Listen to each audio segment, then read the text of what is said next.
Okay, so our next section is going to be reviewing the CLIA waived QC logs.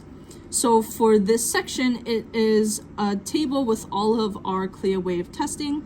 And what we'll do is essentially we'll go down the list and check whether each of these CLIA waived tests have had any of the events that the manufacturer has dictated where quality control testing is required.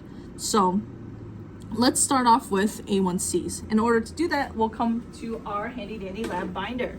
So in section 3 of our QCs in the lab binder, we'll just flip to the A1C section.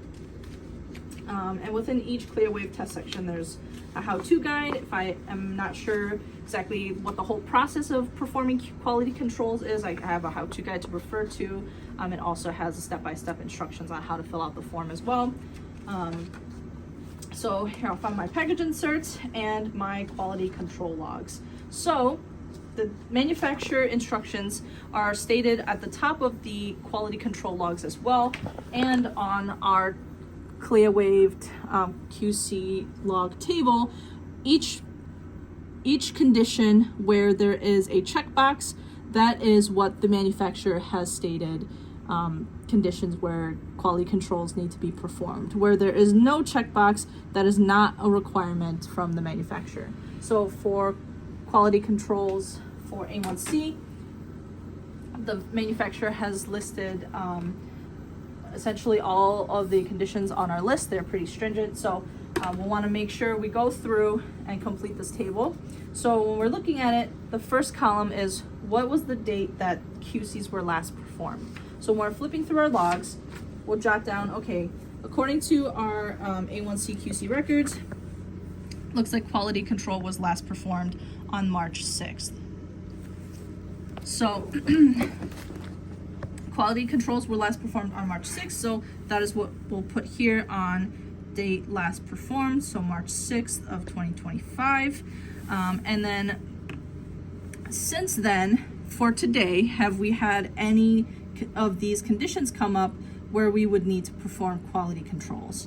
So if we got a new piece of equipment, we got a new A1C machine in today, I'd give that a check. And or if it's been over 28 days and the manufacturer says quality controls need to be done at least every 30 days, so once it's get past the 28 days, want to make sure we give that a check so that we know QCs need to be done.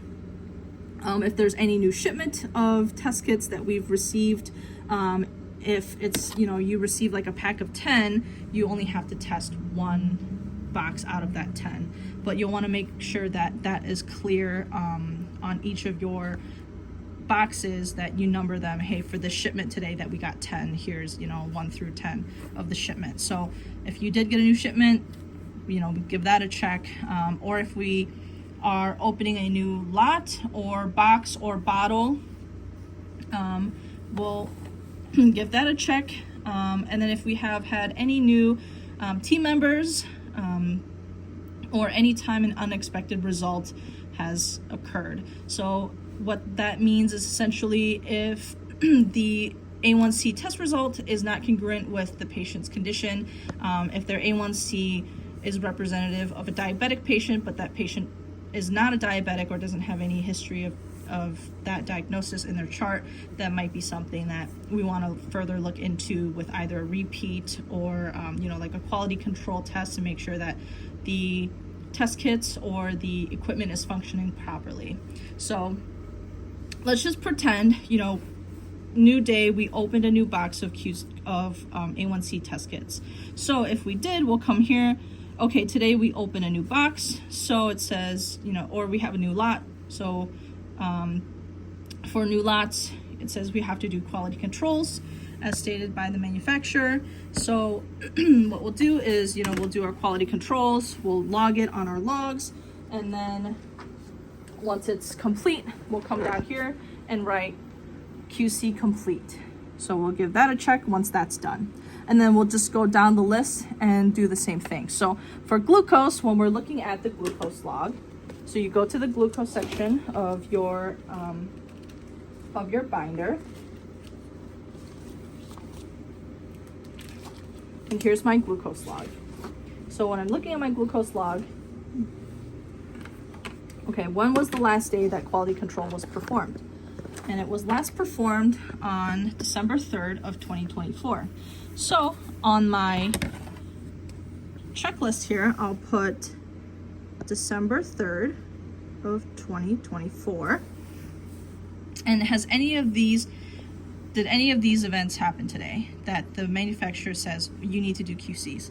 Did we get any new equipment in today? We haven't gotten any new glucometers, so no, we don't need that.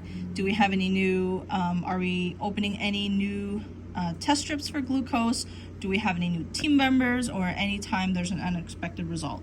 So if there's not, or there is, you just go ahead, give that a check. Say we have a new team member that started today, so we'll want to make sure that their devices or whatever device they're using is going to put out consistent quality controls or results, so that they're not having issues just starting out using bad equipment or bad test strips. So you'll want to do QCs, and like I said, when you doing QCs and you're not quite sure or you don't quite remember, there's a how-to guide in the lab binder, and then once you're done, you'll record it on your log, and once you've completed that, you'll just check the QC complete column to let everybody know that, hey, I did these QCs today. And then you'll essentially just go down the list.